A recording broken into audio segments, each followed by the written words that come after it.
Qui a tué Suzanne Barou de la Lombardière de Canson? La gangrène ou la cupidité? La vieille dame était riche, très riche même. C'était l'héritière du fameux papier à dessin Canson. Une femme fantasque, originale, qui gérait sa fortune d'hôtel en hôtel entre la Côte d'Azur et le lac Léman. Elle y promenait des toiles de maître fabuleuses qu'elle vendait au gré de ses besoins, jusqu'au jour où elle a croisé 2 escrocs. Elle est morte dans des conditions effroyables, affamée, séquestrée, et personne ne s'est demandé ce qu'elle était devenue. Ni les marchands d'art, ni le Louvre, ni les ténors du barreau qui tournaient autour de ces toiles.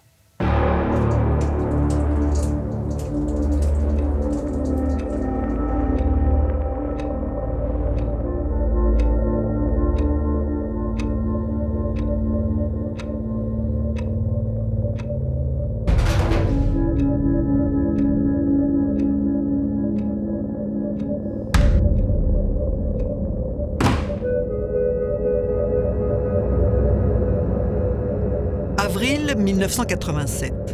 Les Deschamps ont rendez-vous avec un avocat parisien, maître Vicenzini. Il ignore pourquoi ce couple qui réside en Suisse a tant insisté pour le rencontrer.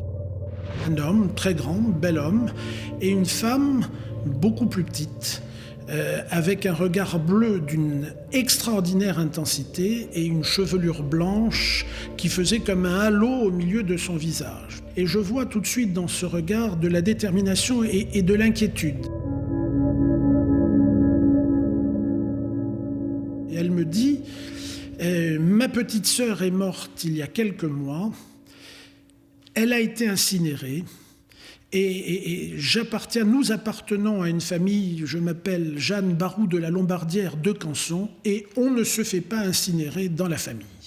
Donc ça n'est pas normal, il s'est certainement passé quelque chose. Suzanne Barou de la Lombardière de Canson est morte à 76 ans. Elle a été incinérée à l'insu de sa famille 2 jours seulement après son décès. Les 2 sœurs ne se fréquentaient plus. C'est un ami de Suzanne qui a tout appris à Jeanne Deschamps. Suzanne aurait été recueillie chez une aventurière et que c'est chez cette femme que Suzanne de Canson serait décédée. Elle serait morte de la gangrène. Or, on ne meurt pas en 1986 de la gangrène si on est soigné. Quelqu'un qui est malade, qui a une maladie dont on connaît l'issue fatale et qui ne reçoit pas de soins, c'est probablement qu'il y a eu une défaillance quelque part. Et donc l'idée d'une non-assistance à personne en danger s'impose naturellement à mon esprit. Ce n'est pas tout. Quelque chose intrigue particulièrement la sœur de Suzanne de Canson. Madame Deschamps me dit, ma sœur avait une collection de tableaux de maître, de très beaux tableaux, et un de ces tableaux aurait été acheté par le Louvre. Or, ma sœur n'a jamais voulu vendre un de ces tableaux au Louvre. Elle considérait les gens du Louvre comme des malfrats. Ce tableau, c'est un Murillo, une toile du XVIIe siècle. Le peintre espagnol l'a intitulé « Le gentilhomme sévillan ». Suzanne en avait hérité de son père et d'après sa sœur, elle y tenait comme à la prunelle de ses yeux. Donc, si ce tableau a été acheté par le Louvre, c'est anormal, il s'est passé quelque chose d'anormal. Que peut-on faire ? L'avocat propose au couple de porter plainte contre X pour vol et non-assistance à personne en danger. Quelques semaines après, la plainte se retrouve au tribunal de Toulon, la ville où Suzanne de Canson est morte 9 mois plus tôt, le 16 septembre 1986.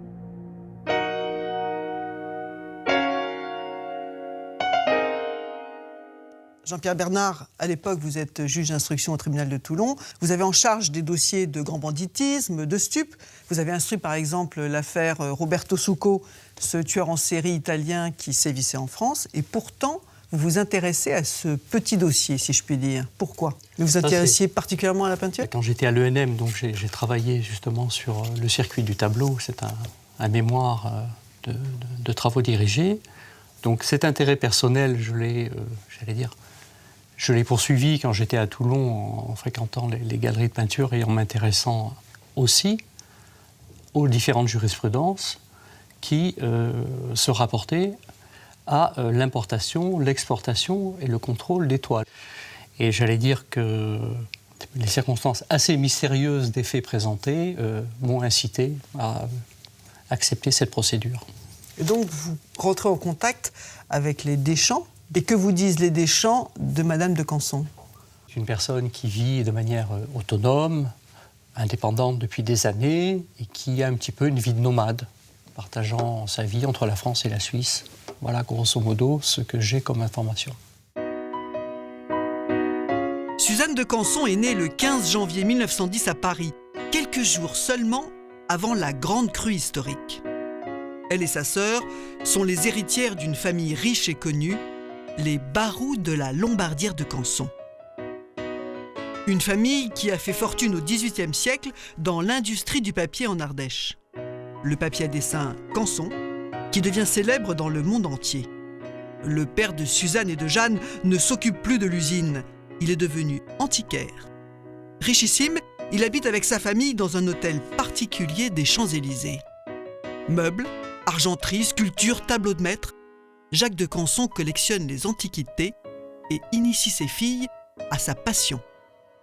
Elle parlait beaucoup d'art, elle avait été élevée dans l'art et comme elle admirait beaucoup son père, elle était souvent avec lui. Elle connaissait bien les peintres, les sculpteurs. Elle avait une grande culture d'histoire de l'art en fait, très, très approfondie. Adolescente, Suzanne se sent différente.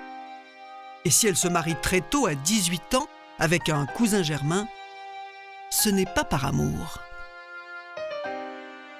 Elle prenait sa liberté, elle s'affranchissait du carcan familial, elle s'émancipait et enfin elle allait pouvoir vivre la vie qu'elle voulait vivre.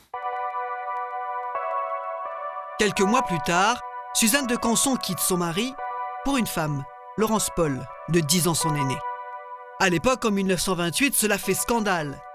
Mais Suzanne assume, quitte à affronter son milieu.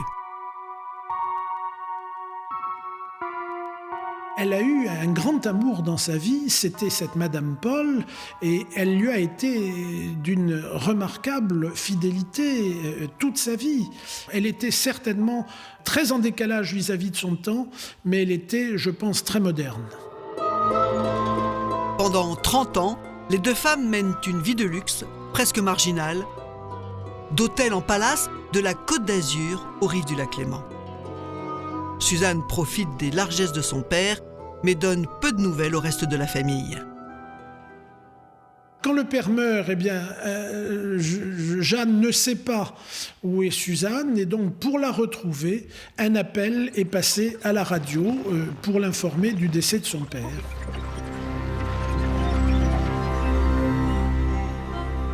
En 1958, Suzanne de Canson hérite de la moitié de la fortune de son père, 300 millions de francs, une somme colossale à l'époque.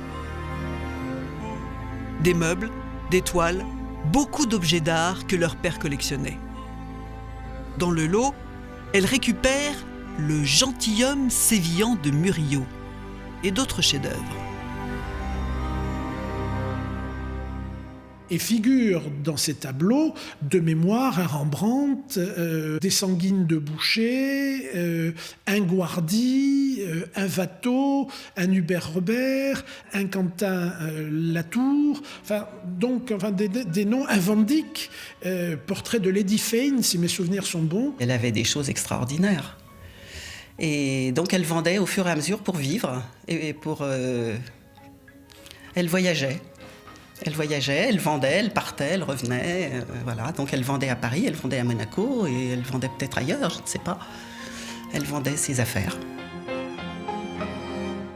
Monsieur Bernard, Suzanne de Canson était donc en rupture avec sa famille. Pourtant, sa sœur aurait dû hériter, ce qui n'a pas été le cas. Comment c'est possible, ça? Qu'est devenu l'héritage? Étant un ascendant, le seul ascendant de Suzanne de Canson, effectivement, elle aurait dû elle-même faire une déclaration d'ouverture de succession. Mais elle est dans l'ignorance complète de ce qui est devenu le patrimoine de sa sœur, tout en sachant que certaines pièces ont été vendues pour faire la subsistance de Madame de Canson. Donc elle peut imaginer aussi que sa sœur a tout Alors, vendu. elle ne sait pas. Qui a prévenu Madame Deschamps de la mort de sa sœur? Un certain monsieur Selloty. Et qui c'est, ce monsieur? Et monsieur Selloty est un ébéniste antiquaire qui a une galerie d'art à Vevey, en Suisse. Et à ce moment-là, qu'est-ce qui vous intéresse le plus dans ce dossier? La possibilité d'une captation d'héritage ou éventuellement une mort suspecte? Si vous voulez, il y a les deux éléments sont intéressants.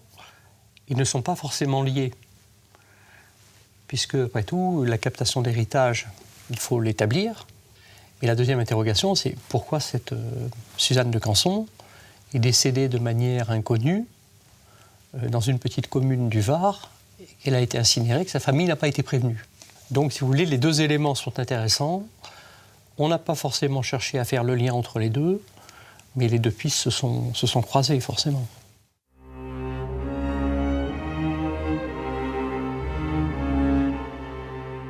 Le 30 mars 88, 1 an et demi après la mort de Suzanne de Canson, la brigade de recherche de la gendarmerie d'Aix-en-Provence est saisie.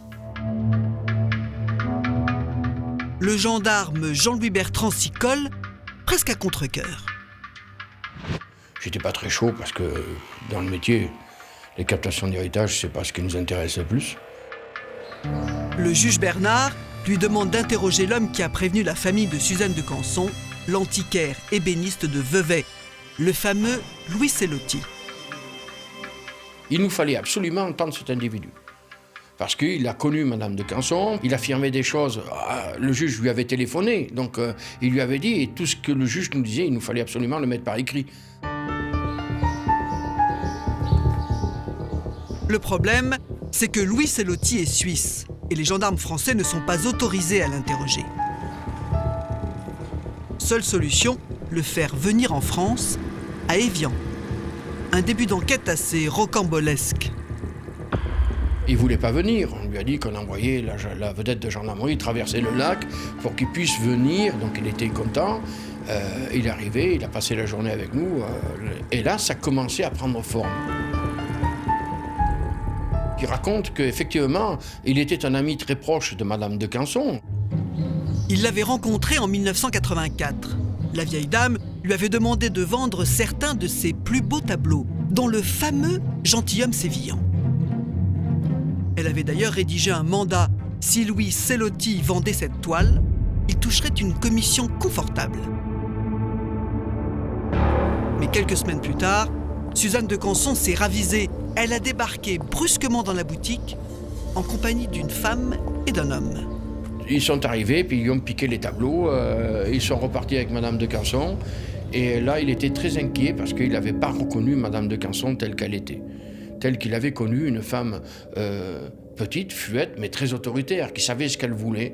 Et là, il est tombé sur quelqu'un qui, manifestement, était dans les pattes de mauvaises personnes. Ces gens, Louis Selloty connaît leur nom. Il s'agit d'un avocat toulonnais, maître Robert Boissonnet, et d'une artiste peintre, Joëlle Penel. On l'a laissé parler, sans trop poser de questions. Parce qu'à ce moment-là, on est arrivé à un point où on se dit, mais qu'est-ce qui se passe? On nous parlait de tableaux de maître, de trucs extraordinaires, d'avocats, maître Boissonnet, qui ne correspondaient pas à l'image qu'on se donnait d'un avocat. Louis Selloty raconte ensuite aux gendarmes qu'il est tombé sur le Murillo 1 an plus tard, par hasard, en feuilletant un catalogue de vente de Christie's, le fameux marchand d'art londonien. Et ce qui l'a étonné, c'est que le tableau n'appartenait plus à Suzanne de Canson.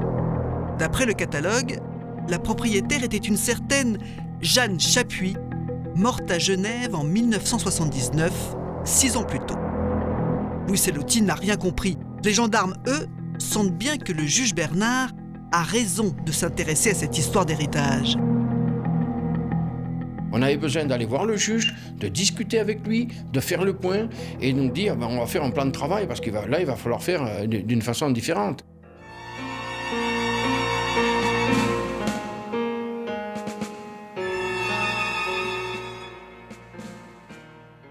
Les gendarmes sont désormais convaincus, comme le juge Bernard, de l'intérêt de cette affaire. Une héritière qui promène ses chefs-d'œuvre d'un pays à l'autre sans prévenir la douane, en compagnie d'un avocat et d'une artiste peintre, cela ne leur dit rien qui vaille. Suzanne de Canson avait peut-être décidé de mener ses affaires comme ça, de cette manière, mais peut-être pas. Et si la vieille dame s'était fait manipuler par des escrocs ? Les gendarmes, qui ne veulent pas attirer leur attention, se gardent bien pour l'instant d'interroger Maître Boissonnet ou Joël Penel. Ils préfèrent enquêter discrètement dans l'entourage de Suzanne de Canson. Madame de Canson a très peu d'amis. Elle n'est pas très sociale. À quoi c'est dû, je ne sais pas. Peut-être le fait que son homosexualité la place hors de la société, quelque part, mais il y a Célotti, il y a Madame Guerrier, il n'y en a que 4 ou 5, pas plus. Au fur et à mesure des auditions, les gendarmes commencent à cerner la personnalité de Suzanne de Canson. Tous ses amis la décrivent comme une femme extrêmement méfiante, voire un peu paranoïaque. Elle avait le sentiment qu'on en voulait à tout ce qu'elle possédait. Et ça s'est confirmé à chaque fois, si vous voulez, qu'on la voyait, qu'à chaque fois, elle vous disait « Écoutez, j'ai l'impression qu'il y a quelqu'un qui peut me poursuivre, ou j'ai l'impression qu'il y a quelqu'un qui veut m'acheter ça pour 3 francs 6 sous et qu'il est prêt à faire n'importe quoi pour pouvoir l'obtenir. » C'est une personne qui a été roulée de nombreuses fois dans sa vie, ou tenté de rouler, donc elle ne faisait confiance pratiquement à personne. Et elle avait trouvé une manie. Elle avait un pendule. Et elle faisait tourner son pendule. Si c'était positif, elle faisait confiance. Si c'était pas positif, elle faisait pas confiance. Son pendule, son instinct et une manière bien à elle de gérer ses affaires. Suzanne de Canson vivait au jour le jour, sans compte en banque ni couverture sociale. Au gré de ses besoins, elle vendait ou gageait ses biens dans les monts de piété. Une gestion qui surprend les gendarmes car elle frisait parfois la malhonnêteté. En fait, Madame de Canson était une roublarde. Elle se débrouillait souvent pour retirer son tableau bien avant d'atteindre la somme limite. Et en disant que je vais vous rembourser, et elle ne remboursait jamais. On s'est aperçu que Madame Canson devait de l'argent à peu près partout. Dans ses affaires, c'est donc Suzanne de Canson qui fixait les règles. Un couple monégasque raconte aux gendarmes qu'en 1980, la vieille dame avait demandé un bien étrange service à leur fille, installée depuis peu à Paris. Donc un jour, maman m'appelle, on venait de déménager dans cet appartement qui est grand, et elle me dit, tu as de la place, tu vas héberger Suzanne de Canson avec ses tableaux, parce qu'elle doit les sortir de son garde-meuble pour œuvres d'art extraordinaires. Ces 2 grands tableaux, puisque les 2 faisaient à peu près en hauteur de 1,30 m sur 1,50 m. L'un était le gentleman sévillan de Murillo, et l'autre, Lady Westmoreland de Van Dyck. Le Murillo était à Paris en 1980 et il appartenait bien à Suzanne de Canson. Mais pourquoi l'a-t-elle sorti de son garde-meuble ? Que voulait-elle en faire ? Et elle nous a dit, est-ce que vous avez un cutter ? Parce que nous allons les enlever du châssis. J'ai donc pris mon cutter, j'ai commencé à cisailler le bord de façon à pouvoir les désolidariser des châssis, et puis après j'ai commencé à rouler la première. Et ça s'est mis à sentir la peinture très très fort, comme s'il venait d'être peint, c'était absolument émouvant. Et voilà, on les a roulés, et elle nous a dit, maintenant vous allez les garder ici.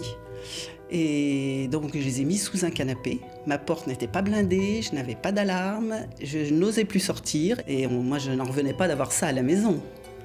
C'était incroyable. Quelques semaines plus tard, Suzanne est venue reprendre ses œuvres. Elle a mis ça dans une toile, on lui a, avec des ficelles, fait des poignées, et puis elle est partie avec ces 2 toiles. On l'a accompagnée à la gare de Lyon, elle a pris un train, je ne sais pas pour où, mais voilà, elle est partie avec ses toiles. Quand on l'a vue plus tard, elle nous a dit que ses toiles étaient parties en Suisse. Maître Boissonnet m'a emmenée en voiture avec sa famille, les toiles cachées au fond de la voiture, roulées dans des tapis avec tous les skis par-dessus. Et les toiles sont passées sans problème, ont passé la frontière sans problème. Elle savait que c'était pas légal de passer ces tableaux en Suisse, alors qu'ils étaient répertoriés en France, puisque ces tableaux appartenaient à son père. J'imagine qu'elle ne voulait pas les vendre en France. Elle voulait en tirer un meilleur prix ailleurs, certainement. Elle ne nous a pas donné l'explication. Voilà donc comment le Murillo est passé en Suisse, 5 ans avant sa vente au Louvre. Là, quand même, on se posait quelques questions, à savoir, Madame Canson, d'accord, c'est une victime, mais une victime un peu qui participe à son propre vol, à ses propres détournements. Des gens ont commencé à se demander un peu quel était le rôle de chacun dans la réalité. Notamment celui de Robert Boissonnet, l'avocat. Un homme dont tous les amis de Suzanne de Canson ont beaucoup entendu parler. Pour Madame de Canson, Boissonnet était un homme parfait, c'était la justice, c'était l'avocat, c'était un homme chrétien, pratiquant, qui allait à la messe tous les dimanches avec ses enfants, enfin quelqu'un de très bien. Et elle avait une confiance aveugle. Quand elle a tourné le pendule pour Boissonnet, le pendule a dû fortement tourner, parce qu'à partir de ce moment-là, Boissonnet est devenu un demi-dieu pour Madame de Canson. Le pendule, pas seulement. L'avocat l'a tiré d'une mauvaise passe. Ils se sont rencontrés en 1973, une année pénible pour Suzanne de Canson. Après 40 ans de vie commune, sa compagne de toujours, Laurence Paul, l'a quitté un beau matin, à plus de 70 ans. Madame de Canson, elle était sûrement très très mal. Mais elle n'en parlait pas trop. Hein. Je pense qu'elle était aussi très vexée. Parce qu'elle se vexait aussi. Elle était très fière et elle n'a pas dû comprendre ce qui lui arrivait. D'autant que dans sa fuite, Laurence Paul a emporté 2 tableaux de grande valeur, un Titien et un Rembrandt. Suzanne remue ciel et terre pour les retrouver. Et c'est en recherchant, d'ailleurs, Madame Paul, que Madame de Canson, en se déplaçant à Brignoles, dans la famille de Madame Paul, va rencontrer Maître Boissonnet. Elle va charger Boissonnet de récupérer ses tableaux. L'avocat assigne Laurence Paul, qui s'est enfuie à Sion, en Suisse. Mais elle meurt en pleine procédure, en léguant les 2 tableaux à la ville. Qu'à cela ne tienne, Robert Boissonnet poursuit la municipalité et gagne le procès. La ville n'a pas rendu les tableaux, mais pour Suzanne de Canson, Robert Boissonnet est devenu un héros. Dorénavant, elle le consulte sur tout et pour tout. Elle semble avoir trouvé un protecteur. Pourtant, au fil des mois, son comportement change et ses amis commencent à s'inquiéter. Il y a quand même des choses bizarres. Elle disparaît de plus en plus souvent, elle donne plus de nouvelles. Quand elle revient, elle est très, très effrayée, très craintive. Et elle reçoit des coups de téléphone. Il faut toujours qu'elle reparte très très vite, comme si on l'attendait, comme si elle était surveillée. Ma mère pensait qu'elle était sous une contrainte, sous la contrainte de quelqu'un ou de plusieurs personnes, et qu'elle n'arrivait pas à s'en sortir. Plus grave, en quelques mois, Suzanne de Canson est devenue l'ombre d'elle-même. On avait vraiment l'impression qu'elle avait dormi dans le caniveau ou sur le pas de la porte. Elle n'avait plus de tenue, si vous voulez. C'était effectivement triste de voir qu'elle s'était pas clochardisée au sens où elle n'avait pas une bouteille de vin dans la poche, non. Mais c'est simplement, après tout, on aurait pu lui donner son sou, comme on dit. Hein. Tous nous disent la même chose. Ils ont vu quelqu'un qui était en train de dépérir totalement. Quelqu'un qui était absent, à qui ils n'arrivaient pas à discuter, que ce n'était plus la même personne qu'ils avaient connue avant. Mal habillée, alors qu'elle était coquette, mal coiffée, un début de barbe, de barbiche, pas entretenue, et qui arrêtait là, qui regardait, qui disait, comme si elle attendait quelque chose du secours, sans rien demander. Durant l'été 84, Suzanne raconte une histoire étrange, une histoire de vol. Un jour, ma mère me téléphone en me disant c'est une catastrophe, Suzanne s'est fait voler les récipicés qu'elle avait du Mont-de-Piété de Paris, où elle avait engagé des dessins, des flambeaux en argent massif. Et ces récépissés lui ont été volés, elle était complètement paniquée, affolée, parce que, évidemment, ça représentait beaucoup d'argent pour elle. Et la personne qui possède le récépissé peut sortir, comme elle veut, ses objets d'art du mont-de-piété. Ils lui appartiennent. On ira faire nos propres vérifications et on s'apercevra au crédit municipal qu'effectivement, les tableaux ont été dégagés. Alors, on ne sait pas qui a volé le récépissé, mais les tableaux ont été dégagés avec le récépissé. Un dessin de Fragonard et 2 amours de Boucher, autant dire des chefs-d'œuvre. Suzanne de Canson les avait gagés pour une somme dérisoire, 16 000 francs, 2 500 €, car elle pensait les récupérer très vite. La personne qui lui a volé le récépissé savait très bien ce qu'elle faisait. On a tout de suite pensé à son avocat. On a tout de suite pensé qu'elle était chez lui et on pensait qu'elle était chez lui et que comme elle avait disparu, on n'avait plus de nouvelles. On a pensé à ça, mais on savait pas, on pouvait pas accuser. Et je sais que maman a passé beaucoup de coups de fil à Boissonnet.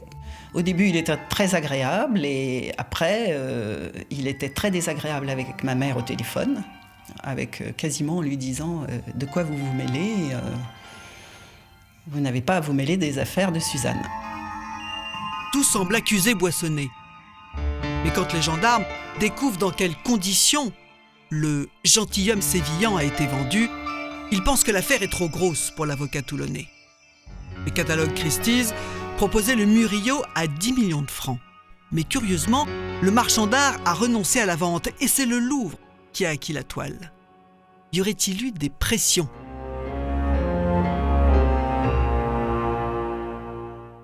Monsieur le juge, que savez-vous de cette vente ? Bien, nous savons de cette vente que ce tableau avait été programmé pour être vendu par la société Christie's à Londres. Nous savons que le Louvre, M. Rosenberg, est intervenu auprès de Christie's pour que ce tableau soit rapatrié en France, car le Louvre a soutenu qu'il faisait partie du patrimoine français. Dans ces conditions, le prix convenu par le ministère de la Culture a été de 5 millions de francs. Et ce prix-là a été versé en Suisse sur le compte du notaire en charge de la succession Chapuis. Et donc vous vous rendez au Louvre Alors, pour en savoir un peu plus. Je rends au Louvre parce que je veux avoir accès au dossier de vente. Et là, nous attendons, ma greffière et moi, à peu près 3 heures. Et au bout de 3 heures, on nous dit que c'est pas la peine, il n'y a plus personne du cabinet, les responsables sont tous en réunion, etc., etc. Bref, personne ne veut vous recevoir. Voilà, sauf que vous apprenez quand même quelque chose, c'est le nom de la personne qui a vendu le tableau. J'ai la confirmation que l'héritière de Madame Chapuis est une certaine Joëlle Penel, qui est effectivement Joëlle Penel, qui est la personne chez qui Madame de Canson est décédée en 1986. Et c'est elle qui met en vente le tableau. Et c'est elle qui a donc diligenté cette vente. Et cette Joëlle Penel, elle a reçu de l'argent pour cette vente ? 2,5 millions de francs. Somme qu'elle va dilapider très rapidement.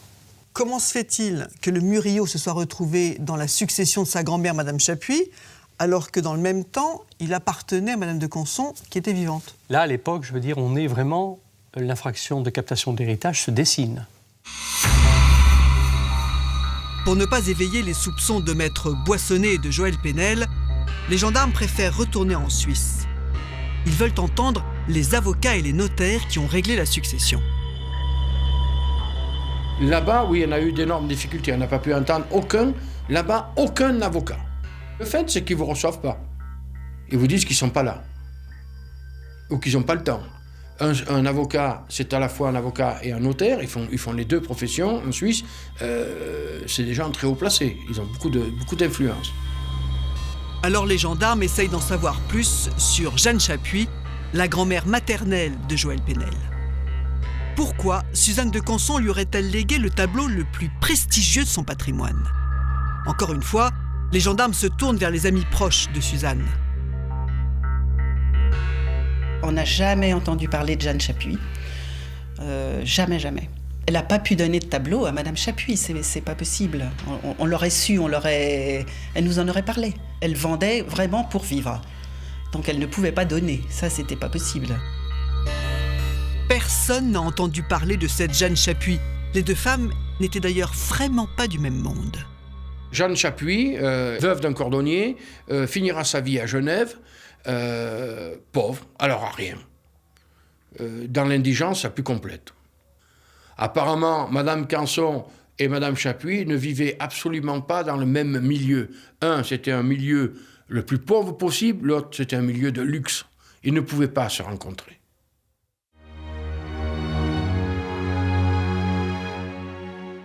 La succession Chapuis semble plus que douteuse.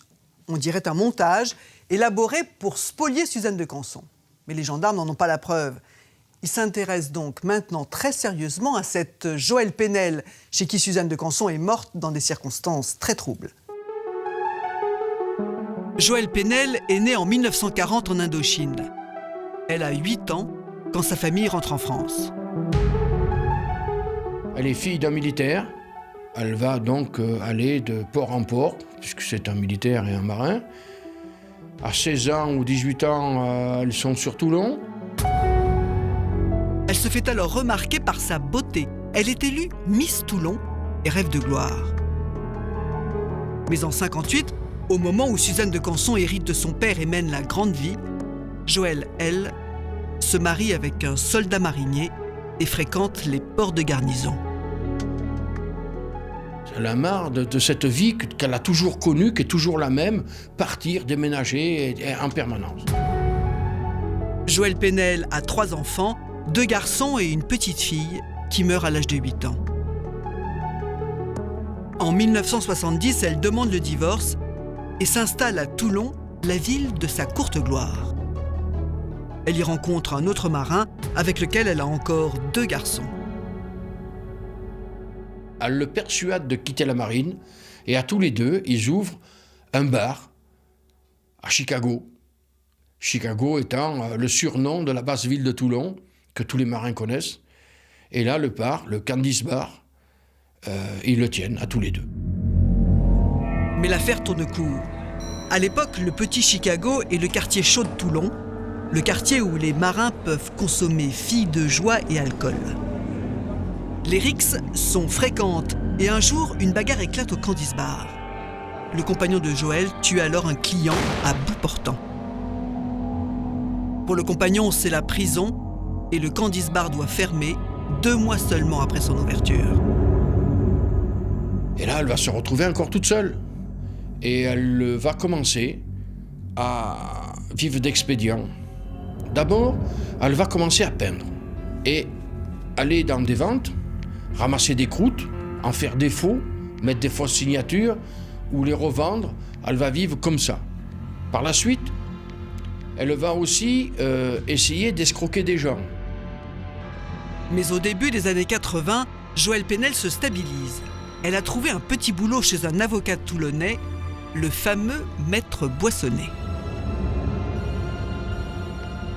En fait, elle allait apporter des dossiers pour Boissonnet, elle les portait au tribunal ou à d'autres cabinets d'avocats, et c'est tout, elle faisait des courses.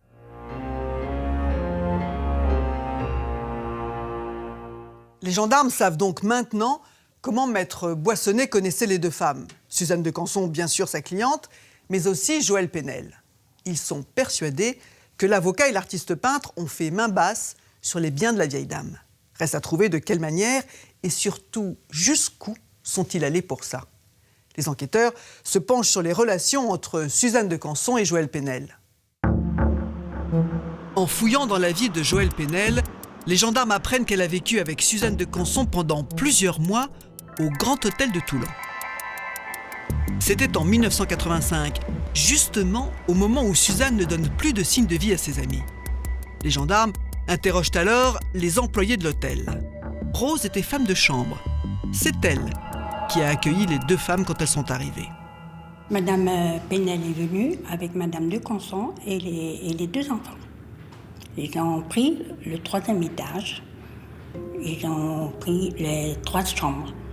Le lendemain, Madame Penel, elle a ramené des tableaux dans sa chambre, 4 grands tableaux.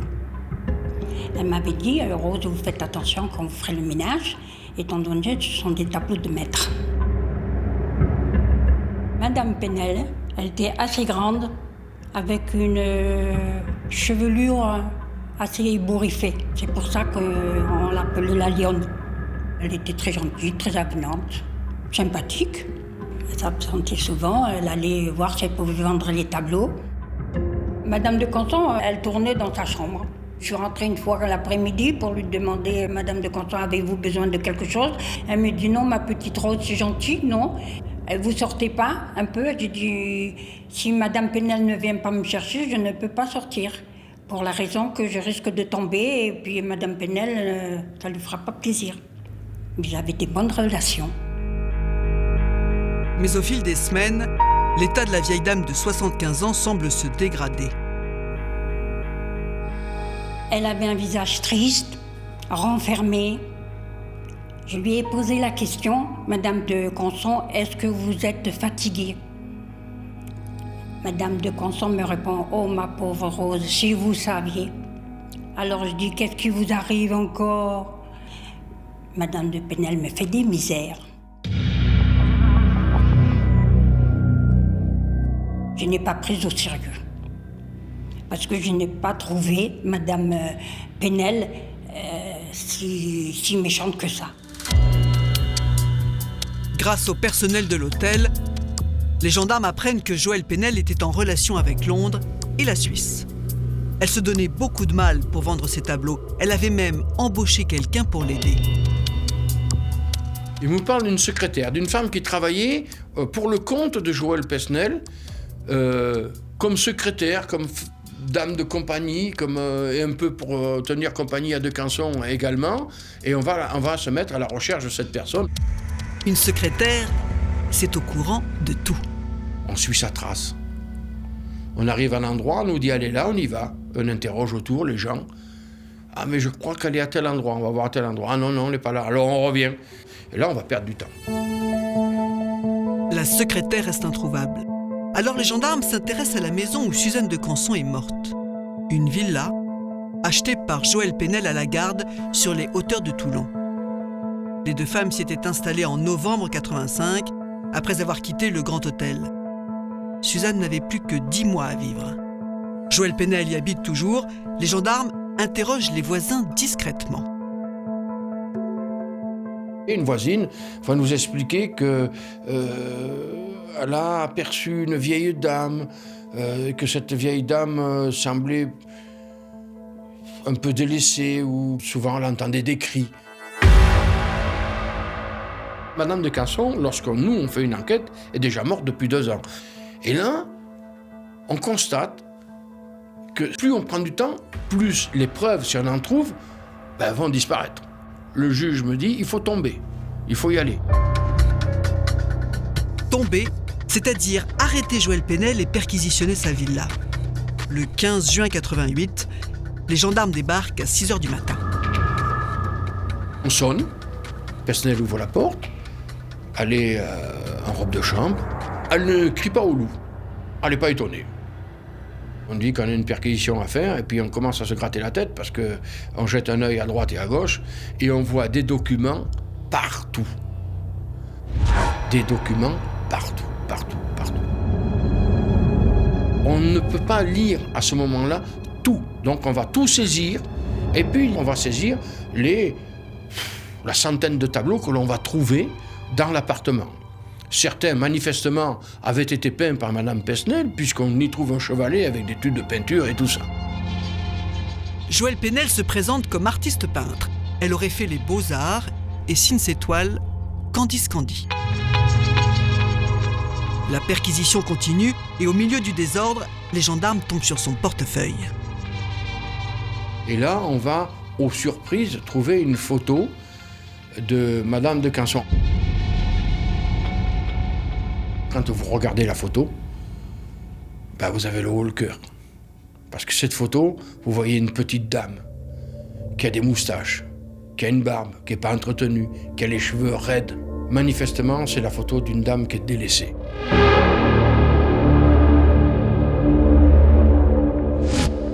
Joëlle Penel est mise en garde à vue. Joëlle Penel ne va faire que de parler. Elle va raconter un tas d'histoires. c'est plus de la mythomanie qu'autre chose. Elle va se faire passer tantôt pour la comtesse de Bonnemain, me semble-t-il.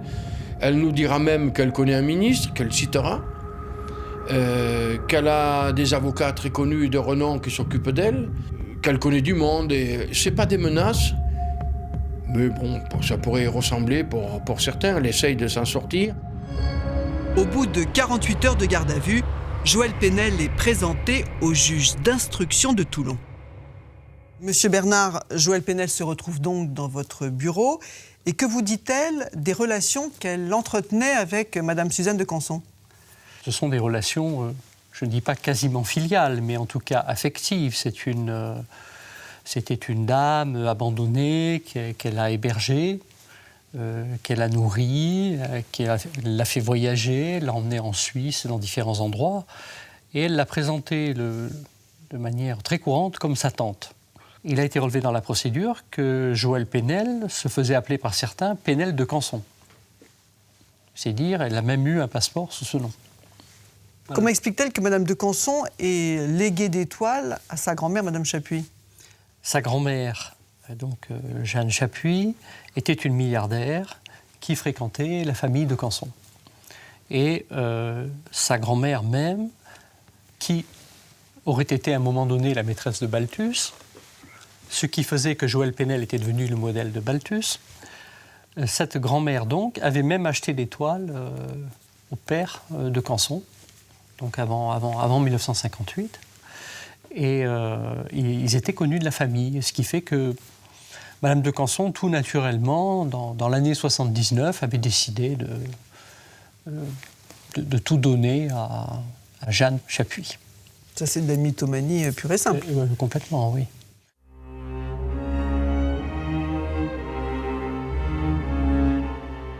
Le juge l'inculpe et l'écrout pour vol, faux et usage de faux et non-assistance à personne en danger. À la section de recherche d'Aix-en-Provence, les gendarmes ont du pain sur la planche. Ils doivent analyser tous les papiers saisis dans la maison de Joëlle Penel. On va retrouver des donations de Canson d'une date et puis d'une autre date.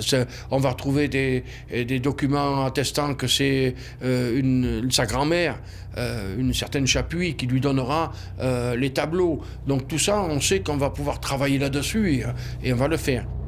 Un travail de titan. Les donations sont toutes signées par Suzanne de Canson.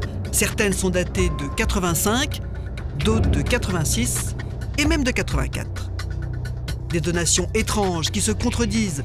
En 84, Suzanne donne ses biens à Joëlle Penel directement. Mais en 85, elle les a donnés ou vendus à Jeanne Chapuis. Les gendarmes s'arrachent les cheveux lorsqu'ils tombent sur un document officiel authentifié par un notaire. C'est le testament de Suzanne qui fait de Joëlle Penel son unique héritière. Elle l'a signé 6 mois avant sa mort, devant 2 témoins, un ami de Joëlle Penel, son chauffeur, et son aide ménagère. Généralement, on prend 2 personnes, mais il ne faut pas que ces personnes soient liées soit avec le bénéficiaire, soit le testateur. C'est pas possible. Mais là, on va retrouver les 2 personnes. Une est employée de Pesnel, donc elle est dépendante de Pesnel, et l'autre, c'est le chauffeur amant de Pesnel. Le document est suspect. Les gendarmes cherchent l'aide ménagère. Josiane n'est plus au service de Penel. Aujourd'hui, elle peut parler. On va la retrouver et lorsqu'on va l'entendre, on va lui poser des questions sur les conditions dans lesquelles elle a été témoin pour le testament. Et on lui demande de nous raconter comment ça s'est passé. Elle va commencer à nous dire que Madame de Canson était très affaiblie, qu'il fallait plus ou moins la porter pour la mener, qu'elle était assise et que le notaire posait des questions et que c'était souvent Pesnel qui répondait aux questions. Le notaire lui a demandé à plusieurs reprises « Est-ce que vous êtes d'accord pour signer ?» Il l'a demandé à plusieurs reprises parce qu'elle ne répondait pas. Elle faisait C'est tout ce qu'elle faisait, c'est tout ce qu'elle disait. Puis elle a fini par signer. Le notaire l'a accepté, mais moi je me suis dit, c'est bizarre ça, qu'il accepte ça comme ça. Mais on lui a dit, l'aurait-elle battue, l'aurait-elle secouée devant le notaire? Ça nous paraissait totalement improbable. Elle a dit non, c'est depuis quelque temps, elle lui disait toujours tu vas signer. Et puis Madame Pesnel était de plus en plus sévère et plus rude avec Madame de Canson. Elle l'a privée de tout, hein. Elle n'avait même pas un mouchoir pour s'essuyer le nez, rien, pas d'un crayon pour écrire, elle n'avait pas de papier à lettres, pas d'enveloppe, elle n'avait rien, absolument rien. Dans sa chambre, il n'y avait que le matelas, le drap et la couverture, c'est tout ce qu'elle avait. Elle n'avait pas de meubles, pas de placard.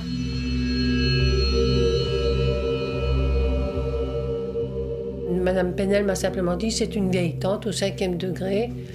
Je le garde parce que les gendarmes l'ont amenée. Elle dormait dans les cartons. Et elle m'a dit qu'elle était folle, qu'elle était dangereuse et folle. Voilà, c'était tout ce qu'elle me disait.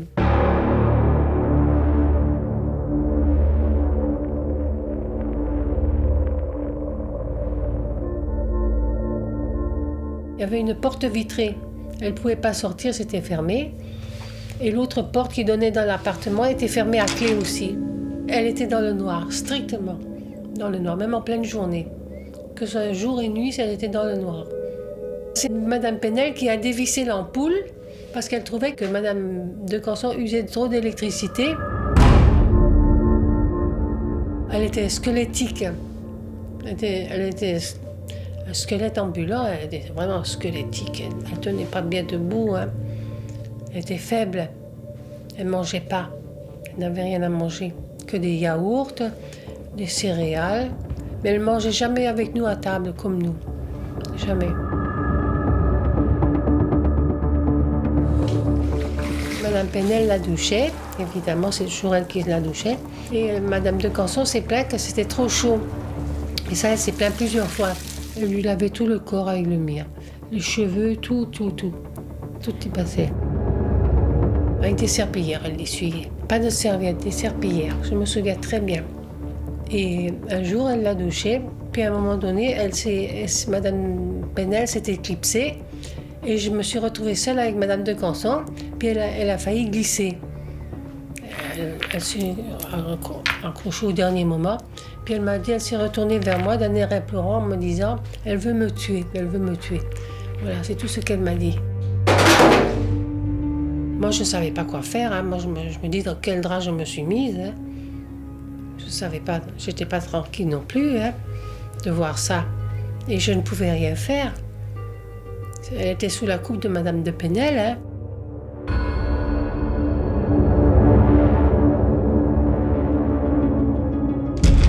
On va de surprise en surprise. Ça s'aggrave en permanence. Les gendarmes retrouvent 3 autres aides ménagères qui ont travaillé chez Joëlle Pesnel entre janvier et septembre 86. Elles racontent toutes la même histoire épouvantable. L'une d'elles aurait même alerté les services sociaux sans succès. Elle avait vu Madame de Canson manger ses excréments. Je lui ai dit, Madame de Canson, vous êtes une dame sensée. Elle m'a dit, oui, j'ai toute ma tête. J'ai dit, alors pourquoi vous mangez vos matières? J'ai dit, les premiers jours que je suis arrivée, vous aviez toujours des matières dans la bouche. Et elle a eu... elle s'est vraiment redressée. J'ai senti une dame vraiment du bon monde qui s'est redressée pour me dire, j'ai faim. Mais ça a claqué sec, net, quand elle m'a dit, j'ai faim. Et elle mourait de faim. Elle mourait de faim.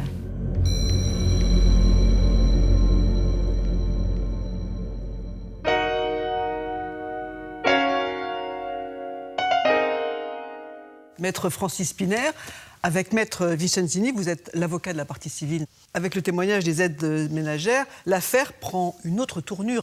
Comment va réagir la famille à ces témoignages? La famille, elle est effondrée parce qu'au départ, elle a une démarche, on veut connaître la vérité, mais elle ne pense pas que la vérité puisse être ça. Et après, il y a toute une série de sentiments. Il y a Il y a le sentiment de se dire qu'on n'a pas été assez vigilant. Il y a le sentiment on aurait dû avoir plus de nouvelles. Il y a le sentiment pourquoi personne n'a parlé, pourquoi ces aides ménagères n'ont pas prévenu la police. Donc c'est des sentiments variés. Et puis surtout, c'est une profonde tristesse parce que c'est une fin triste et sordide. Pensez-vous que Suzanne de Canson ait pu succomber aux sévices infligés par Joël Penel? Est-ce qu'en gros, c'est un meurtre ? Est-ce que c'est des actes de torture et de barbarie qui ont entraîné la mort, ou est-ce que c'est la séquestration ? Le juge d'instruction va retenir la qualification de séquestration parce que celle-là, elle est indiscutable, elle est établie par de nombreux témoignages. Les conséquences de la séquestration sont-elles la mort ? C'est difficile de répondre. On a quelqu'un dont le corps a été incinéré, on n'a pas d'éléments qui permettent d'établir ce qu'en droit on appellerait le lien de causalité entre les mauvais traitements et le décès. Et donc l'homicide volontaire, on ne peut pas le retenir. Donc on reste sur la séquestration, enfin, qui est une qualification suffisamment grave, puisque ça relève de la cour d'assises.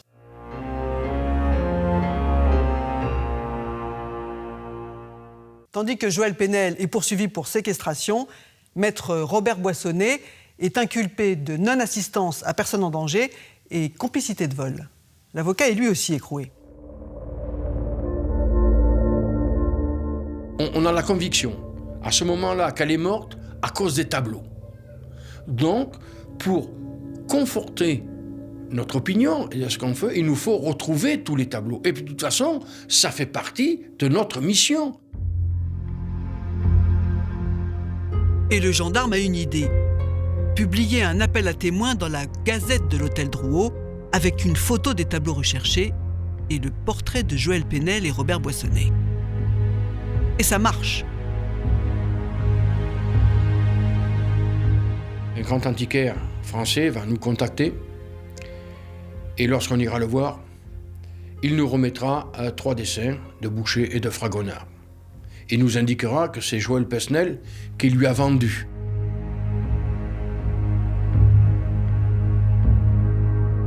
C'est Penel qui a vendu ces 3 dessins, ceux que Suzanne de Canson avait déposés au Mont-de-Piété en 1984. Elle ne retrouvait plus son récépissé et quelqu'un avait retiré ses dessins. Les gendarmes savent maintenant qui est la voleuse. Alors qu'elle ne connaissait Suzanne de Canson que depuis quelques mois, elle avait déjà fait main basse sur ses biens. L'antiquaire explique aussi aux gendarmes que Joël Penel a voulu lui vendre des faux. Elle se sert de la collection Canson pour écouler tous les faux qu'elle a fait et même des œuvres qu'elle a fait à signer Candy Candice. Elle arrivera à en vendre. Elle va en vendre quelques-uns, elle va vendre des faux Miro, je crois, et puis je ne sais plus, d'un Chagall qui va lui créer quelques ennuis, mais elle ne remboursera jamais. Les gendarmes retrouvent aussi le Guardi chez un galeriste. Le Quentin Latour, lui, est chez un avocat suisse. Tous disent la même chose, c'est Joël Penel qui leur a vendu ses toiles, souvent pour une bouchée de pain. Petit à petit, les gendarmes découvrent cette femme, une aventurière dotée d'un aplomb extraordinaire. Il faut voir Madame Penel. C'est ce qu'on appelle une forte femme. Elle a un caractère. Elle arrive à être convaincante quand elle parle. Ça ne la gêne pas de mentir devant tout le monde. Même si elle est prise en train de mentir, elle va retomber sur ses pattes en permanence. Ses proches décrivent une personne à la fois attachante et complexe. C'était un personnage qui pouvait être très sympathique et qui parfois pouvait être odieuse. Elle se débrouillait toujours pour avoir raison. Puis moi, je ne la contrariais pas à partir du moment où quelqu'un veut absolument affirmer quelque chose, même si je sais que c'est faux, je lui laisse le rôle. Elle était de bonne compagnie, même quand elle mythomaniait derrière nous. Eh bien, je l'écoutais avec plaisir, parce que c'était drôle. C'est une personne qui avait grand besoin de reconnaissance, de se faire mousser, comme on dit, oui. Ses avocats eux-mêmes restent bluffés par cette femme. Et elle avait un don inouï, je dis bien inouïe, hein, de la sagacité, le sens de l'anticipation. Elle réussissait à tisser des relations privilégiées. Elle était une prédatrice et lorsqu'elle rencontre Madame de Canson, pour elle, c'est bingo. Hein. Elle sait qu'elle va gagner au loto. Madame de Canson représente tout ce que ne détenait pas Joël Penel, c'est-à-dire un nom, particule, l'argent, le milieu culturel. C'est quelqu'un qui n'a pas eu sans doute la vie qu'elle espérait avoir et qui a essayé de recomposer une vie à la quarantaine ou à la cinquantaine à partir d'éléments qui n'étaient pas vraiment les siens, pour essayer de se propulser dans un rôle, pour être enfin la grande dame qu'elle espérait être et qu'elle n'avait pas pu être en réalité dans la vraie vie. Une manipulatrice, certes. Une voleuse, peut-être. Mais de là à séquestrer Suzanne de Canson ou à monter seule cette captation d'héritage, les avocats de Joël Penel ne l'en croient pas capable. À cette période, les gendarmes et les juges pensent la même chose que la défense sur la captation d'héritage. D'autant plus qu'il y a du nouveau côté enquête. Les gendarmes ont retrouvé un témoin capital qui a beaucoup de choses à leur raconter. Ce témoin si précieux, c'est la secrétaire.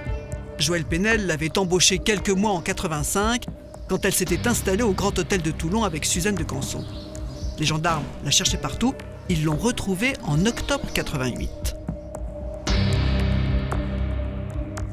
Je vois arriver 2 gendarmes chez moi qui me disent voilà, on vient pour Madame Penel, et je leur dis eh bien ça devait arriver. Et en fait j'étais ravie parce qu'elle ne m'avait jamais payé pendant ces 6 mois, et donc je me suis dit eh bien voilà, la roue tourne. Du coup, la secrétaire parle volontiers. Elle explique que Penel l'a embauchée pour inventorier tous ses tableaux. Mais pas seulement. Un jour, elle me demande de taper un petit texte de quelques lignes qui disait je sous-signais Madame de Canson, et etc. En fait, qui voulait dire qu'elle voulait que Madame de Canson lui léguait à Madame Penel les tableaux. Joël Castro raconte qu'elle a tapé 3 donations bizarres au nom de Joël Penel et de Jeanne Chapuis. Elle les reconnaît parmi celles que les gendarmes ont saisies dans la villa. Et l'une des attestations sera datée de 1979. On lui fera remarquer, mais bon, elle était secrétaire. À l'époque, elle cherchait du travail, elle en avait besoin. Et donc, on comprend très bien qu'elle était aux ordres de Pesnel. Elle avait une emprise psychologique sur ses enfants, sur Madame de Canson, sur moi. Hein. De toute façon, elle manipulait tout le monde. Une forte personnalité, des donations bidons, des signatures douteuses, jusqu'ici, rien de neuf. Les gendarmes veulent saisir la machine à écrire. La secrétaire ne l'a plus. La machine n'était pas à elle, ni à Joël Penel. Elle appartenait à une avocate de Marseille. Les 2 femmes étaient allées la chercher chez elle. Nous l'avons attendue devant sa villa. En discutant avec Madame Penel, je su qu'elle s'appelait Maître Pestel de Bord. Elle est descendue et elle nous a amené une machine à écrire. Maître Marie-France Pestel de Bord, l'une des collaboratrices du plus célèbre et plus mondain ténor de l'époque, Maître Paul Lombard. Proche du pouvoir, il est le spécialiste des successions prestigieuses, comme celles de Picasso, Miro ou Bonnard. Le témoignage de la secrétaire est une bombe. Pourquoi Pestel de Bord a-t-elle prêté une machine à écrire à Joël Penel? L'aurait-elle aidé à monter la fausse succession Chapuis? Bon, ben on va voir Pestel de Bord. Alors là, Pestel de Bord n'est plus collaboratrice de Lombard. Elle tient un cabinet, elle a ouvert un cabinet à elle-même, mais elle n'a pas d'état d'âme. Elles vont nous expliquer qu'elle a œuvré sous les ordres de Maître Paul Lombard et qu'elle a effectivement passé la machine à écrire, mais qu'elle n'est pas responsable du contenu de ce qui a été tapé. Monsieur le juge, qu'avez-vous à ce moment-là contre Marie-France Pestel de Bord? Madame Pestel de Bord se présente, j'allais dire, comme la collaboratrice, c'est-à-dire je fais ce que mon patron m'a demandé de faire. Mon patron m'a demandé de gérer les aspects administratifs et techniques de la vente des tableaux, ce que je fais. Maître Pestel de Bord dit la stratégie, en quelque sorte, la globalité du dossier, c'était Maître Lombard qui dirigeait bien sûr cette affaire. C'est lui qui avait été saisi, c'est pas Maître Pestel-Debord. Vous entendez Maître Lombard dans votre bureau pendant 5 heures. Et il m'affirme, je ne suis intervenu personnellement que dans les contacts avec le Louvre et Christie's. Le surplus, je n'ai pas géré le surplus. Tout le reste ressortait de la compétence de ma collaboratrice. Le 9 décembre, vous inculpez Maître Pestel-Debord. Pour quel motif? Oui. Et pour sa complicité de faux en écriture privée et complicité de vol. Et Maître Lombard? Je n'ai pas encore, à ce moment-là, au début du mois de décembre, d'éléments pouvant me permettre de prononcer une mise en examen. Dominique, le juge n'a pas que le cabinet d'avocats marseillais dans le collimateur, il a aussi le Louvre. Pourquoi? Parce que le juge d'instruction va découvrir l'existence de cette lettre, Frédéric. C'est une lettre qui a été écrite par Pierre Rosenberg, qui est le chef du département des peintures au musée du Louvre. Et il a écrit cette lettre le 6 mars 1981 à Madame de Canson. Dans cette lettre, il lui explique que le musée du Louvre aimerait se porter acquéreur d'un tableau qu'elle possède et qui est le gentilhomme sévillan de Murillo. Et alors? Et alors, ça pose un vrai problème, parce que Pierre Rosenberg écrit cette lettre en 1981 à Madame de Canson, ce qui fait qu'il sait très bien à qui appartient le tableau en 1981. Et c'est lui, quelques années plus tard, en 1985, qui va se charger des transactions entre Christie's et le musée du Louvre pour l'achat du même tableau qui apparaît au catalogue de Christie's, mais appartenant à une certaine Madame Chapuis, décédée en 1979. Ça aurait quand même dû éveiller des soupçons pour Pierre Rosenberg. Donc pour le juge, Pierre Rosenberg a fermé les yeux sur la véritable propriétaire de ce tableau. Il aurait pu être un peu plus prudent, en tout cas. Il ne s'est pas posé plus de questions que ça. Et c'est la raison pour laquelle, le 13 décembre 1988, le juge Bernard va mettre en examen, va inculper, aujourd'hui on dirait mettre en examen, Pierre Rosenberg pour complicité de recel.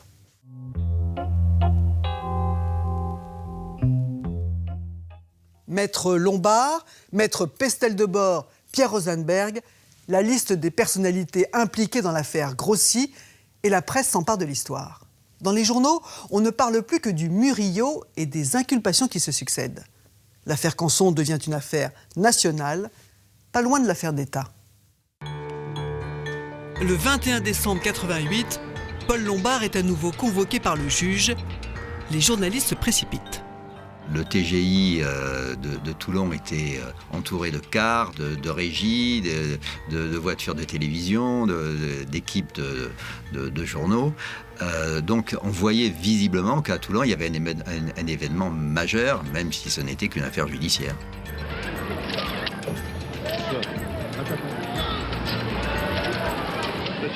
C'était une meute, une harde. Voilà, lorsque Paul Lombard est arrivé, il y avait comme une vague qui traversait la salle des pas perdus, qui allait à droite, qui allait à gauche, qui heurtait le fond, qui revenait. Paul Lombard prisonnier au milieu, cherchant à rejoindre le cabinet de l'instruction. Je viens au rendez-vous que me fixe l'autorité judiciaire. J'y viens serein, détendu et déterminé. Serein et détendu, pas pour longtemps. Quelques heures plus tard, en plein journal télévisé. Alors justement, cette information qui nous parvient à l'instant, c'est une dépêche de l'AFP qui est datée de 13h09. Il est 13h10 et un peu quelques secondes. Alors, l'avocat Paul Lombard vient d'être inculpé de complicité, de recel et usage de faux en écriture privée, inculpé par le juge d'instruction Jean-Paul Bernard. Paul Lombard, il a un destin national à cette époque-là. On parle de lui comme peut-être le futur garde des Sceaux. Moi, ce que je me suis dit, c'est il va loin. Il va loin, le juge Bernard, il n'a pas peur, il y va, il fonce, quoi. Voilà. Le juge fonce, et certains murmurent qu'il pourrait même aller plus loin, car Paul Lombard appelle à la rescousse un ami avocat, et pas n'importe lequel. Nous avons appris, je ne sais pas trop comment encore, mais par la rumeur du palais, que son avocat, maître Kijman, toutes les affaires incessantes, prenait un avion à Paris pour rejoindre Toulon. Nous avons dit il y a du mandat de dépôt dans l'air. On attend que Paul Lombard soit placé en détention. On pense qu'il va y aller. Paul Lombard derrière les barreaux, impensable. Pourtant, dans le bureau du juge, c'est bien de cela qu'il s'agit. Vers 15h, Georges Kiechmann arrive avec une idée en tête, épargner la prison à son ami Paul Lombard. Dans le huis clos tendu qui l'oppose au juge, le substitut du procureur Pierre Cortès vient lui prêter main forte. Je présente pour le compte du ministère public le point de vue suivant. On a saisi toutes les preuves souhaitables dans ce dossier. Il y a eu une perquisition au cabinet de Maître Lombard. Ce dernier a toujours répondu aux convocations. Il offre toutes les garanties souhaitables de représentation. Et si on peut craindre encore qu'il y ait éventuellement des concertations frauduleuses, comme dit la loi, un contrôle judiciaire suffit qui lui ferait interdiction de rentrer en contact avec les autres protagonistes de ce dossier. C'est ce que je propose de l'instruction, lequel suit effectivement cette proposition-là et renonce à sa décision de placer en détention provisoire Paul Lombard. Paul Lombard a eu chaud, il est inculpé mais libre. Il quitte le palais de justice de Toulon par la petite porte à l'arrière du tribunal pour échapper aux journalistes. Dominique, dans son édition du 21 décembre 88, Le Canard enchaîné met en cause Paul Lombard sous le titre « L'insoutenable légèreté du maître ». Qu'est-ce qu'il y a dans cet article ? Un article de Louis-Marie Aurault qui accuse Paul Lombard de ne pas avoir dit tout ce qu'il savait sur cette affaire. La version du Canard enchaîné est la suivante. Les journalistes disent « Nous avons contacté Paul Lombard plusieurs semaines avant la publication de cet article. Paul Lombard nous a répondu qu'il ne s'était intéressé dans cette affaire qu'à la vente du Murillo à Christie's, puis à la vente du Murillo au musée du Louvre. Qu'il n'avait jamais eu à connaître, qu'il ne s'était jamais intéressé aux faux testaments et aux fausses donations qu'on trouve un peu partout dans ce dossier. » Or, dans cet article, Le Canard enchaîné publie des notes inédites, des notes manuscrites de la main de Paul Lombard, qui sont écrites sur un papier en tête d'un hôtel de Genève où il séjournait, avec, processus en résumé, l'historique de la succession des différents propriétaires du tableau. D'abord M. de Canson, ensuite sa fille Suzanne, et puis Mme Chapuis, et puis Joël Penel. Et à partir de ce moment-là, Le Canard enchaîné considère, par ses notes, l'existence de ces notes, que Paul Lombard était au courant de ce qui se passait dans cette succession et qu'un avocat de sa dimension, de son calibre, qui connaît parfaitement les histoires de succession, aurait dû prendre ses jambes à son cou et laisser tomber cette affaire. Et comment Le Canard enchaîné s'est-il procuré ces notes ? Quand il y a une fuite comme ça s'appelle une fuite dans la presse, ça vient forcément de quelqu'un qui a intérêt à ce que ces notes sortent. L'article du Canard enchaîné paraît le 21 décembre, c'est-à-dire le jour même où Paul Lombard est entendu dans le cabinet du juge Bernard, où il va être, à l'époque on disait inculpé, donc mis en examen. Le papier sort ce jour-là.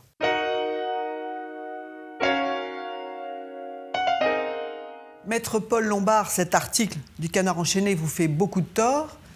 Pourquoi avoir écrit ces notes et dans quelles conditions ? Ce sont des notes que j'ai prises, comme je prends dans toutes les affaires. Lorsque je débarque dans un univers qui n'est pas le mien, je demande à mes interlocuteurs, à ceux ou à celles qui me font confiance ou qui viennent me voir, de me faire le point de l'affaire. Et j'ai noté ce que me disait Mme Penel. Alors, comment vous vous êtes retrouvé dans cette succession ? Qui vous a appelé ? À l'époque, j'étais le grand spécialiste du droit artistique et le spécialiste des successions de peintres.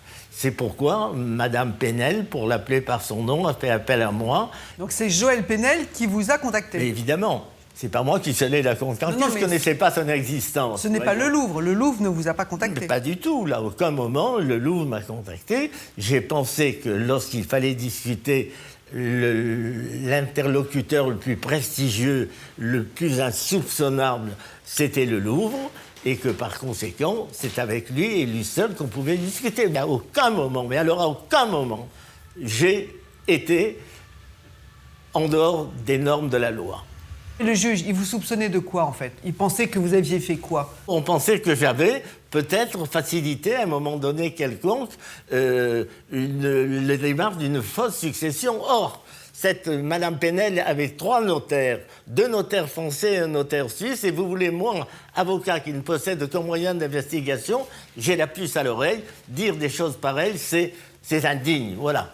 Le juge pensait que votre intérêt, il était où, à vous? Mais je le cherche toujours. Les honoraires que mon cabinet a touchés étaient de 60 000 € à peu près. Après, le fixe n'était plus que de 30 000 €. Et pour 30 000 €, qui est déjà une somme importante, vous croyez que j'aurais touché les 30 deniers du déshonneur et que j'aurais flanqué ma vie en l'air? Non, mais dites, qui peut prétendre ça sérieusement?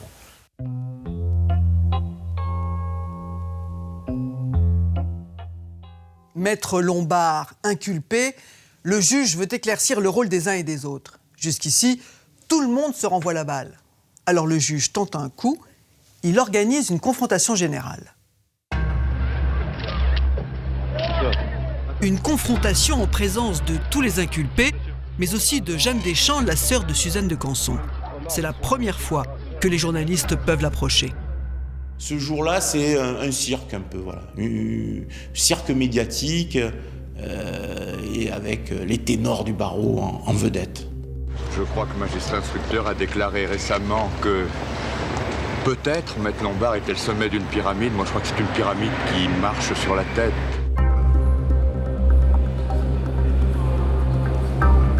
Et pour accueillir tout le monde, la confrontation a lieu dans la bibliothèque du palais. Mais c'est un échec. Chacun campe sur ses positions et 1988 s'achève sans révélation. Le 4 janvier, coup de théâtre. Joëlle Penel fait volte-face. Elle avoue que Suzanne de Canson n'a jamais rien légué à sa grand-mère. Et elle accuse Paul Lombard d'être le cerveau de cette fausse succession. Une stratégie de rupture orchestrée par son avocat, Jacques Vergès. Que ma cliente, Madame Penel, n'est ni l'inventeur, ni le maître d'œuvre de la tentative de fraude fiscale. C'est qui l'instigateur? L'instigateur est forcément quelqu'un qui est un juriste. Vous dites, vous ne prononcez pas le nom de Paul Lombard, mais vous mettez tout le monde en condition de le penser. Alors, oui ou non, c'est lui ou c'est pas lui? D'après Madame Penel, c'est lui. Ah, bon. D'accord. Et vous partagez cette analyse, d'après la connaissance du dossier que vous avez? D'après la connaissance du dossier, je partage cette analyse. Le lendemain, le juge convoque en urgence les principaux inculpés pour une nouvelle confrontation. Madame Penel.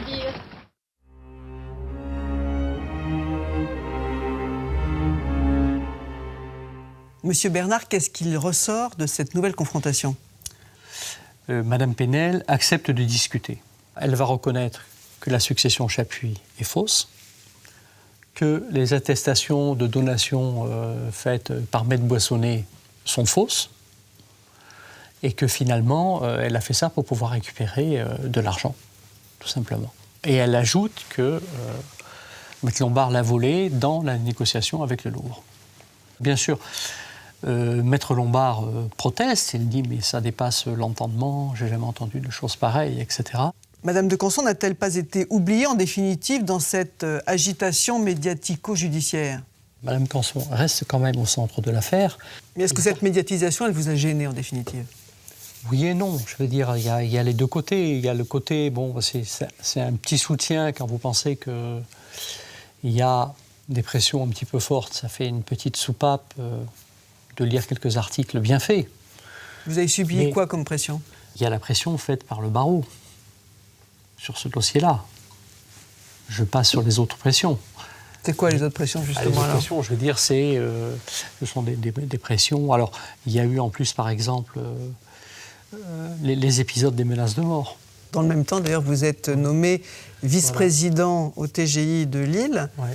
C'est une sanction? C'est une promotion? C'est une promotion-sanction? C'est quoi? Ça peut être une promotion-sanction. Ce n'était pas un premier choix dans mes desiderata, mais je veux dire, ça a été en quelque sorte un soulagement, d'abord pour moi et ensuite pour ma famille. Parce que, je veux dire, quand vos enfants vont à l'école en voiture de police, c'est un peu compliqué à expliquer aux gosses. Voilà. C'est un peu dur. Cette affaire a été pénible, très pénible. Début janvier 89, le juge Benjamin Rachebault reprend l'affaire. Je vous demande de ne pas fumer la voiture, s'il vous plaît. Hein. Bien sûr. Le ton a changé, plus de caméras, plus d'interviews, Plus de confrontation. Le juge relit les auditions, réentend les témoins, demande quelques vérifications. Et 1 an et demi plus tard, il boucle le dossier. Toutes les accusations portées par Joël Penel contre le célèbre avocat n'ont pas résisté aux vérifications. Le juge d'instruction ne retient finalement contre lui aucune responsabilité pénale. Maître Lombard bénéficie d'un non-lieu. Pour le juge, le montage grossier de la succession Chapuis ne peut pas être l'œuvre d'un professionnel. Quant aux notes publiées dans le Canard enchaîné, elles accusaient Maître Lombard hier, mais le dédouanent aujourd'hui. Si c'était lui qui avait effectivement conçu cette fraude, comme l'a dit Joël Penel, aurait-il eu besoin de prendre des notes? S'il en a prises, c'est qu'il reçoit ce montage de quelqu'un d'autre, de Joël Penel. Donc déjà, elle est prise en défaut. Même conclusion pour sa collaboratrice, Marie-France Pestel-Debord. C'est bien la machine à écrire personnelle de l'avocate qui a servi à Joël Penel pour taper de faux inventaires de succession. Mais maître Pestel-Debord pouvait ignorer à quoi a servi sa machine à écrire. Elle bénéficie d'un non-lieu. Absolution sans réserve pour Pierre Rosenberg, ancien conservateur du musée du Louvre. L'instruction conclut que ce haut fonctionnaire est resté dans les limites de sa mission en tentant de ramener en France un tableau de Murillo sorti irrégulièrement. C'est vrai qu'on est un peu abasourdi. On a envie de dire tout ça pour ça. Des grands noms ont circulé, et à la fin, toujours pareil, quoi. L'histoire judiciaire se répète toujours, encore aujourd'hui, ça fait pchit. L'effet que ça laisse, cette série de non-lieux, c'est que les puissants sont difficiles à poursuivre, quoi. Ils avaient des arguments, ils les ont fait valoir et ils ont eu gain de cause, quoi.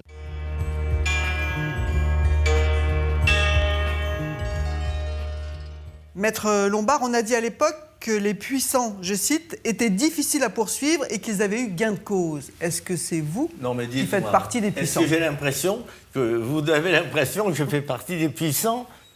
À aucun moment, je n'ai fait pression sur quiconque. À aucun moment, j'ai essayé de détourner la loi. À aucun moment, j'ai essayé, comment pourrais-je vous dire, de faire en sorte que la justice soit plus indulgente avec moi qu'avec une autre. Elle a fait son métier. Et moi qui ai servi cette institution pendant 63 ans, j'en suis encore blessé. Et alors, ce non-lieu, pourquoi vous l'avez obtenu, selon vous? Je l'ai obtenu parce que j'avais rien fait. Voilà pourquoi j'avais obtenu. Et comment vous expliquez que Joël Penel vous est accusé à un moment donné d'avoir monté la fausse succession Chapuis? C'est vieux comme la justice. Que les innocents soient accusés par les coupables, je n'en dis pas davantage. Est-ce qu'avec le recul, vous pensez que vous avez été un peu négligent?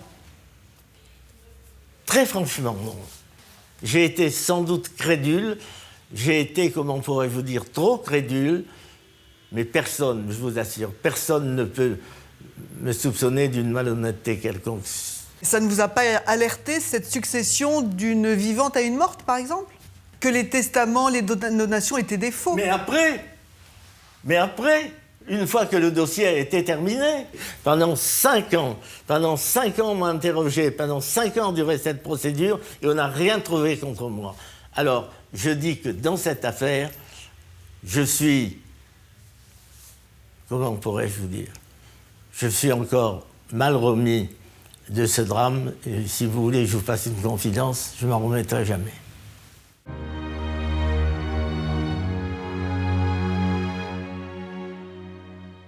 La vente du tableau et le déballage médiatique ont presque fini par faire oublier la mort de Suzanne de Canson. Ils ne sont plus que 2 à porter toute la responsabilité de l'affaire. Joël Penel est poursuivi pour vol, faux en écriture, extorsion de signature et séquestration, et Robert Boissonnet pour faux, escroquerie et non-assistance à personne en danger. Ils comparaissent en octobre 91 devant les assises du Var à Draguignan pour 3 semaines de débat. L'affaire est quand même fondamentalement une affaire criminelle, et donc la fin terrible de Suzanne de Canson est évidemment la question principale. Des magouilles secondaires par lesquelles un musée acquiert un tableau en permettant de ne pas payer de droits de succession, c'est pas très bien. mais c'est pas fondamental. Et surtout, ça n'a pas été prouvé. Les inculpés d'hier sont les témoins d'aujourd'hui. Les avocats, notaires, responsables de musées défilent à la barre pour expliquer comment une aventurière a pu dépouiller une vieille dame et vendre au Louvre un tableau qui ne lui appartenait pas.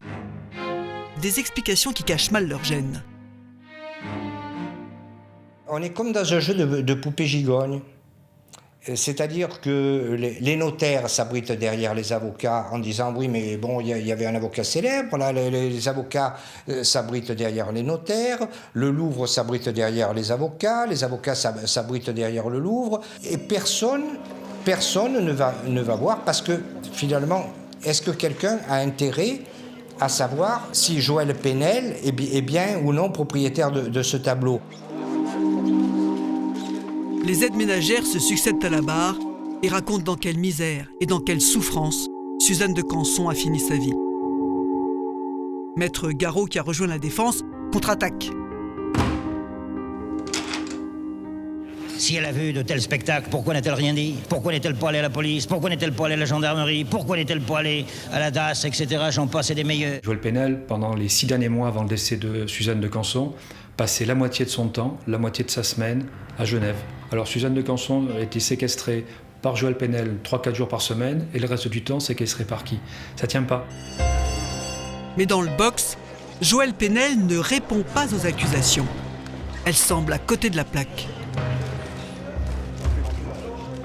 Elle voulait se présenter comme elle aurait aimé être. C'est-à-dire qu'elle a répété encore une fois qu'elle était la nièce de l'âme de Canson, qu'elle avait une descendance royale pratiquement. Qu'elle possédait un château en Savoie, qu'elle a servi de modèle au peintre Balthus, qu'elle connaissait le peintre Millet.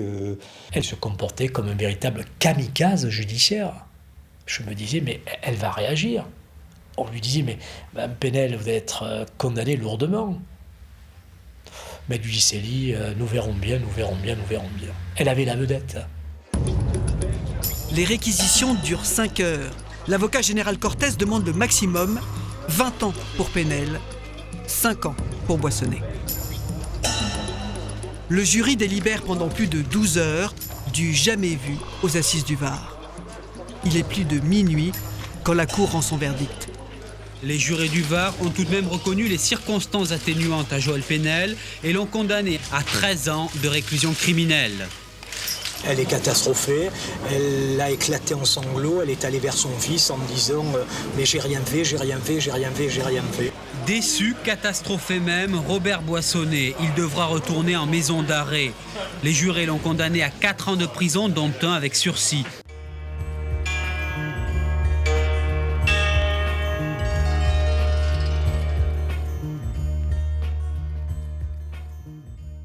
Maître Spinner, comment vos clients et vous-même avez réagi à l'énoncé du verdict? Nous étions heureux, parce que c'était pas évident d'arriver à un verdict de culpabilité. Et c'est vrai que l'avocat général avait dit, en parlant du dossier, c'est la stèle à la mémoire de Suzanne de Canson. Et donc, voilà, justice est rendue. Et selon vous, tous les responsables se sont retrouvés dans le box? Tous les responsables de la séquestration et des mauvais traitements infligés à Suzanne de Canson sont dans le box. Pour le reste, ceux qui ont pu participer ou qui ont permis qu'elle soit dépouillée, c'est une autre question. Alors justement, on est allé au bout de l'affaire? On est allé au bout de l'affaire, on sait parfaitement comment le patrimoine de Suzanne de Canson a été dérobé, vendu. Et on a vu... donc le Louvre, le plus grand musée de France, avoir un tableau qui provient finalement d'un crime. Et donc, est-ce que toutes les responsabilités ont vraiment été désignées? Vous savez, la justice, quand nous étions à la faculté de droit, nos maîtres nous disaient que la morale et la loi sont 2 choses différentes. Donc, sur le plan légal, la justice a fait tout ce qu'elle pouvait. Sur le plan de la morale, c'est affaire de conscience de chacun.